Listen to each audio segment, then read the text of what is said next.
You got me singing.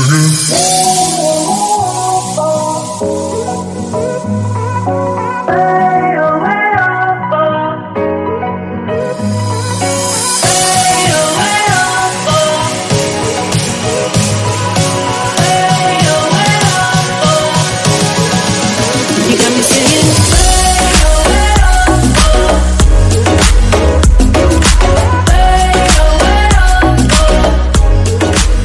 You got me singing. Welcome back. So my camera cut off. I was doing a makeup quote unquote tutorial. Not really, because I'm the most amateur that a person can be with makeup. Anyway, this video was requested by Jasmine. Shout out to Jasmine. Hi, if you're watching. She requested that I talk about how I coped.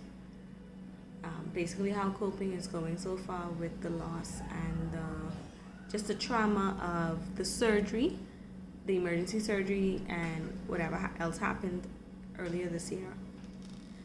So I wanted to talk about that because I think that is really important to just share how I managed to remain sane.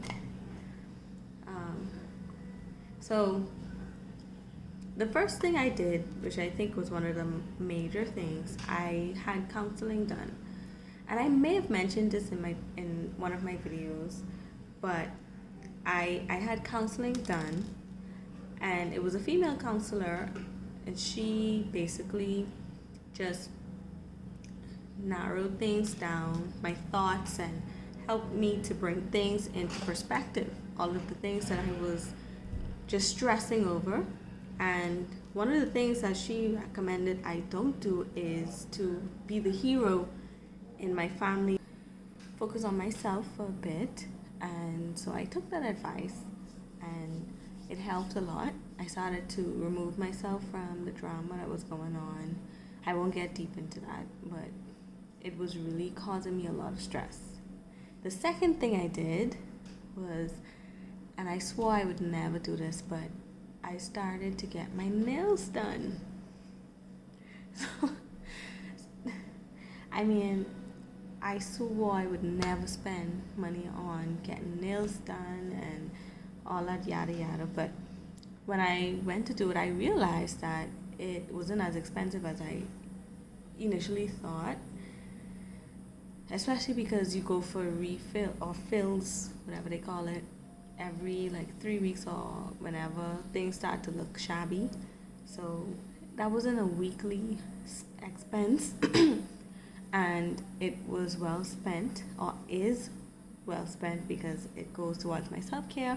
Picking out different designs and just doing all that in my mind helps me to feel creative, and it helps with keeping me in a positive mind frame.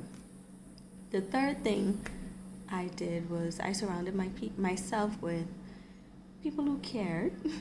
So in our previous apartment, we lived, our neighbors or building mates were also our friends, and they would come over. The two ladies, they're also married. They would come over, shout out to Kiki and Jasmine, and just keep my company, talk, laugh. We talk about being wives and marriage and just jobs, and then we'd play card games with the husbands. All of us would come together and do like board games, and that's so important. That community, so appreciated. I really do appreciate each of them. They care so much. I mean, they really care about me and us. So that was so helpful in coping.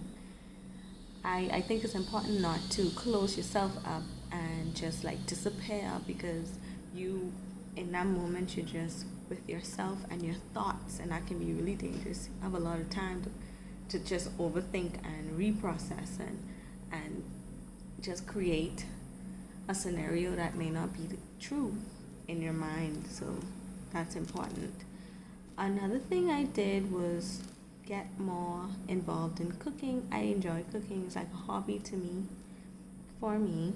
And I just started just showing my creativity with different dishes, just playing around with flavors and just doing a lot of different things, baking, and that was a lot of fun for me. Another thing I did was I started to play video games. As a younger person, growing up with my brother, I played a lot of games. And a lot of that stopped when I went to college and I had to focus, and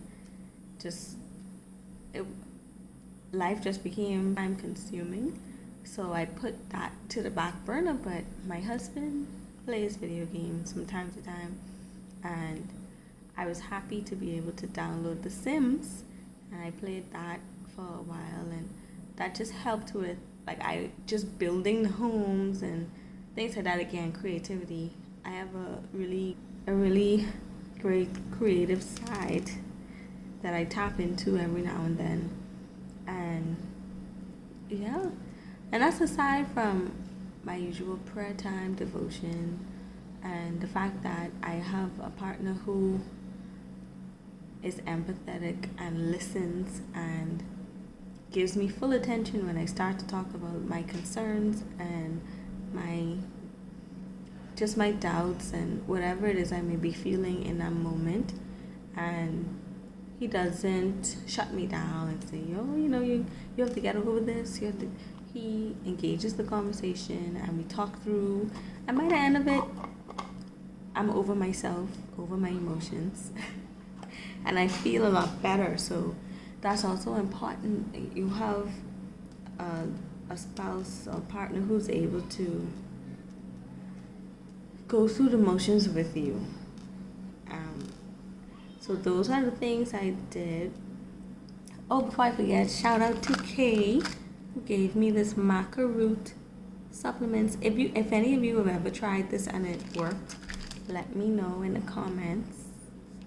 But I'm taking these now because I'm still struggling with a short luteal phase, and that's something I'll talk about another time.